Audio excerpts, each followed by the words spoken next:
মসজিদে আসলাম, কারণ বড় মসজিদে না আসলে তো বাইক চুরি করে পালাতে পারতাম না। কিন্তু এই বাইকটা তোমার পছন্দ হলো না, তাই এই বাইকটা রেখে আরেকটা বাইক নিয়ে পালিয়ে গেলাম। অনেক দূর চলে আসছি, এখন আমাকে কেউ খুঁজে পাবে না। আরে এটা তো দেখছি আমার বাইক, আমার বাইক আমি চুরি করে এনেছি। এখন চশমা পরে বাইকে উঠলাম, ওমা ব্রিজের উপর চলে আসলাম। ব্রিজ থেকে নেমে আবার বাইকের কাছে এসে বাইকের উপর উঠলাম, ওমা দোলনার উপর চলে আসলাম। রাগ উঠে পড়লো, দোলনা থেকে নামলাম, ওমা পাহাড়ের উপর চলে আসলাম। রাগে পাহাড়ে বসে পড়লাম, ওমা পদ্মা সেতুর ব্রিজের উপর চলে আসলাম।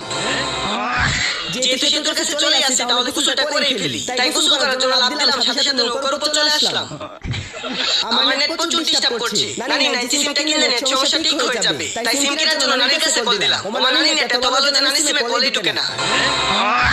তোমাদের ভালোবাসায় আমার 3 মিলিয়ন সাবস্ক্রাইবার হতে আর কয়েকটা সাবস্ক্রাইবার বাকি। তাড়াতাড়ি সাবস্ক্রাইব করে 3 মিলিয়ন করে দাও। আর তোমার বয়স কত কমেন্টে বলে যাও।